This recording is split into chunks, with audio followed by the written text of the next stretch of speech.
தமிழக விடுதலை புலிகளின் தலைவர் வேலுப்பிள்ளை பிரபாகரனின் படத்தை தமிழக நாம் தமிழர் கட்சியின் தேசிய ஒருங்கிணைப்பாளர் சீமான் அரசியல் பிரசாரத்துக்காக பயன்படுத்தக்கூடாது என்று தாக்கல் செய்யப்பட்டிருந்த மனு தள்ளுபடி செய்யப்பட்டிருக்கிறது. குறித்த மனுவை தாக்கல் செய்த சட்டத்தரணி ஒருவர் அந்த மனுவை மீள பெற்றுக் கொண்டதை அடுத்து அந்த மனு நேற்று தள்ளுபடி செய்யப்பட்டிருக்கிறது. சென்னை மேல் நீதிமன்றத்தில் இந்த மனு ஏற்கனவே தாக்கல் செய்யப்பட்டிருந்தது. விசாரணைகள் இடம்பெற்று வந்த நிலையில் அரசு சார்பில் இது தொடர்பில் எவ்விதமான நியாயங்களும் கூறப்படவில்லை. இந்த நிலையிலேயே நேற்று அந்த மனுவை மனுதாரர் திரும்ப பெற்றுக் கொண்டதாக தெரிவிக்கப்படுகிறது. 2009 ஆண்டு யுத்தம் இடம்பெற்றுக் கொண்ட நிலையில் சீமான் வன்னிக்கு சென்றதாகவும் தமிழக விடுதலை புலிகளின் தலைவர் வேலுப்பிள்ளை பிரபாகரனை சந்தித்ததாகவும் அவருடன் ஆயுத புரட்சியில் ஈடுபட்டதாகவும் தெரிவிக்கும் புகைப்படங்களை சீமான் தமது அரசியல் பிரசாரத்துக்காக பயன்படுத்தி வருகிறார். ஏற்கனவே முன்னாள் பிரதமர் ராஜீவ்காந்தியின் கொலை தொடர்பில் தமிழக விடுதலை புலிகளின் மீது இந்தியாவில் தடை விதிக்கப்பட்டிருக்கிறது. எனவே அந்த தடைக்கு மத்தியிலும் சீமான் தமிழக விடுதலை புலிகளின் தலைவரின் படத்தை பயன்படுத்துவதும் போரியல் காட்சிகளை காட்சிப்படுத்துவதும் தடை செய்யப்பட வேண்டும் என்று கோரியே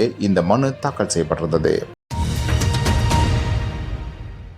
இஸ்ரேலுக்கும் ஈரானுக்கும் இடையிலான யுத்தம் காரணமாக தற்போது அந்த நாடுகளின் பொதுமக்கள் மத்தியில் பாரிய அச்சநிலை ஏற்பட்டிருப்பதாக தெரிவிக்கப்படுகிறது. குறிப்பாக டெல் அவிவ் அதே போல தெஹ்ரான் ஆகிய நகரங்கள் மிகவும் அச்சமுள்ள நகரங்களாக மாறியிருக்கின்றன. குறிப்பாக இஸ்ரேல் தொடர்ந்தும் ஈரான் மீது தாக்குதல்களை நடத்தி வருகின்ற நிலையில் ஈரானும் இஸ்ரேல் மீது தாக்குதலை நடத்தி வருகிறது. இதன் போது ராணுவ நிலைகளுக்கு அப்பால் பொதுமக்கள் நிலைகளும் தற்போது தாக்கப்பட்டு வருகின்றன. எரிபொருள் குதங்கள் மற்றும் மருத்துவமனைகள் என இந்த தாக்குதலுக்கு உள்ளான பல சம்பவங்கள் இடம்பெற்றிருக்கின்றன. இதன் காரணமாக தற்போது மக்கள் மத்தியில் அச்சம் ஏற்பட்டிருக்கிறது. ஏற்கனவே அமெரிக்க ஜனாதிபதி டொனால்ட் ட்ரம்ப் இந்த இஸ்ரேலிய தாக்குதலுக்கு ஒப்புதலை அளித்திருந்த நிலையில் அமெரிக்காவும் இந்த தாக்குதல்களில் ஈடுபடும் என்ற ஒரு கருத்து பொதுவாக நிலை வருகிறது. என்றாலும் கூட வெள்ளை மாளிகை தற்போது புதிய அறிக்கை ஒன்றை வெளியிட்டிருக்கிறது. இதன்படி எதிர்வரும் 2 வார கால பகுதியில் ஈரானுக்கு எதிராக தாக்குதலில் அமெரிக்கா ஈடுபடுமா இல்லையா என்பதை அமெரிக்கா தீர்மானிக்கும் என்று தெரிவிக்கப்படுகிறது. அதன்படி அமெரிக்கா